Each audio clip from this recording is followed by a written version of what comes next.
Hey guys, Kevin Cage back with another daily cryptocurrency update. Welcome to the channel. Like and subscribe if you like what you see, and let's get right into the information today. One take and uncut. So to kick things off before getting into XRP, so Peter Pumpkin Eater just sent me this on Twitter. So the cycle of market emotions. I want you guys to comment down below where you think we are in terms of the cycle. Every time we think that we're around that depressionary phase, we end up being a little surprised. So I want to hear your thoughts. Are you starting to, do you think we're, at the bottom of the trough, or do you think we are just getting started? In my opinion, I'm not going to share that. I'm going to keep that to myself because you guys are vicious. But all right, next. Neo just sharing this. So another golden nugget by XRP boy. And again, this was some clips from Swell. I know this is old information, but it's pertaining to today with all of the regulation going on, with all of the court discussions. And I do want to talk about this. So Dr. Rajan actually here was answering Brad Kime's question here at, live during the event at Swell. And it was really, really interesting. So basically, keep in mind, Brad Garlinghouse always says, we have regulations. We've been working with regulators from the start. And then Dr. Rajan actually says, you don't need to regulate value. And what he emphasizes in this little video clip as well, and of course, I've watched, as much as I can of all the Swell clips, but it's not about maintaining value. It's about simply being a vehicle for the exchange of that value. And this is all according to Dr. Rajan. He says value can fluctuate, such as XRP, but it does not need to be stable for that long. I mean, with an XRP transaction, whether it's 3 to 5 seconds or even 10 seconds, that's as long as it needs to be stable. It's not going to fluctuate that much during that time frame, rather than 2 to 6 days via Swift. And as long as it takes 10 seconds and it's reasonably stable during that transaction to take place, it's fine. And as a regulator, and this is what he's saying, he would not be worried about XRP volatility for fiat currency because the transaction is so short. So I want to hear your guys' thoughts on this, but I do like that. And in my opinion, yes, I am reading a tweet as always, but my 2 cents is all of this, regulation by the CFTC, by the SEC. It's just all typical distractions. It's kind of the loops that you have to jump through during an emerging asset class. I personally find it really exciting, but I'm trying to see through all the smoke and mirrors and understand that, XRP will not be classified long-term as a security. Will they try to, say it is, or give an early fine, or, maybe temporarily try to classify it or deem it somehow as a security? Yeah, but that would take time to actually finalize. And I think that'll just be more FUD, fear, uncertainty, and doubt to scare a lot of, kids out of the market. In reality, I think long-term, XRP will be classified as some type of new asset class, whether that is a commodity, an exchange token, a utility token, or some new term for a cross-border token, because obviously on-demand liquidity users do not want to have to pay taxes for every transaction, whether it's, through the exchange or banks if they ever decide to custody XRP or any other digital asset for that matter. All right, next. So XRP Mate was actually sharing this. I'm not sure if it's Mate or Mate, but Mate is a delicious drink, by the way. But so right here, response to question: during the Fed payments webinar, how do central bank digital currencies or cryptocurrencies solve central bank's liquidity problem?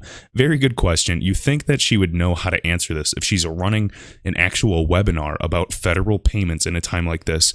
And it's so funny. She's at a loss for words. It's almost like she's just biting her tongue. And she literally just says in this little clip, and I can't show it due to copyright purposes, but she goes, well, she hasn't really followed this topic that much. She can't answer it well enough at this time.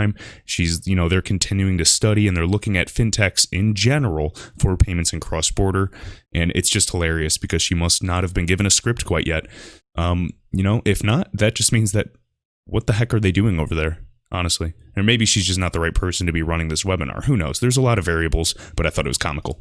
All right, next, XRP Quantum Leap. So, of course, we have Glenn Hutchins here, and he was just kind of talking about this. So we know, technology we use to enable the internet to move value around the world. Bitcoin, of course, is input in that process, but it is not the end point. It is not the end result of the technology. And I like what he says as well, is Bitcoin could turn out to be a Betamax, which I found comical.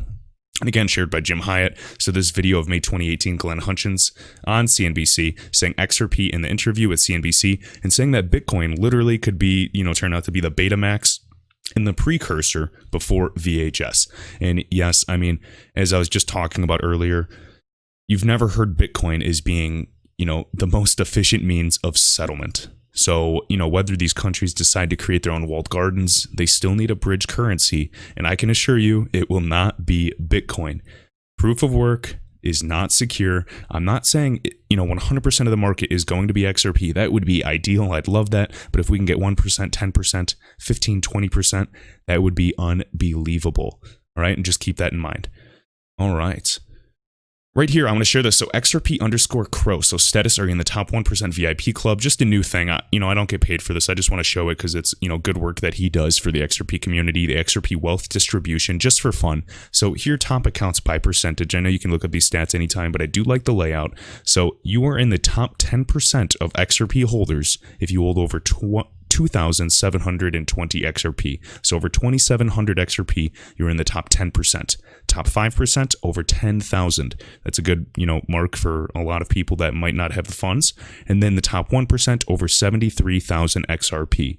So very, very exciting to kind of look at that dashboard. There's, balances in terms of, all kinds of measurements as well and metrics. And then, of course, you can see any changes, top accounts right here. So just in case you're curious. So basically just think, 10%, 3,000, top 5%, 10,000 XRP, top 1%, 75,000 plus. So cool to see that. And notice how it's changing. It's lowering. So also, we know that wallets grow. And I actually do want to talk about the reserve amounts in the future, but I'm kind of waiting for bigger developments because that is actually a really, really exciting topic about the 20 XRP reserve.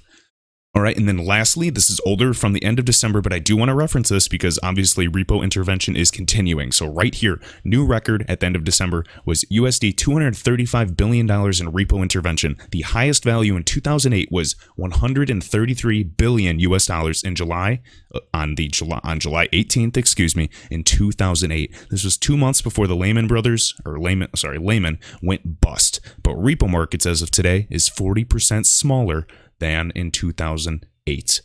Guys, I'm looking forward to all these, trade talks with China coming, obviously today, next week as well. And there's going to be multiple phases. Let me know if, these implications have anything to do with digital assets. I wholeheartedly believe they will have huge ramifications in the future. Obviously, I have a massive confirmation bias. I will admit that. But, it's hard to stay, as objective as possible in this space with so much happening. Things are moving at an exponential rate. I'm just looking forward to when price decides to do that. So with that, guys, I appreciate you guys as always. Be sure to like the video, share it around, and I will see you in the next one.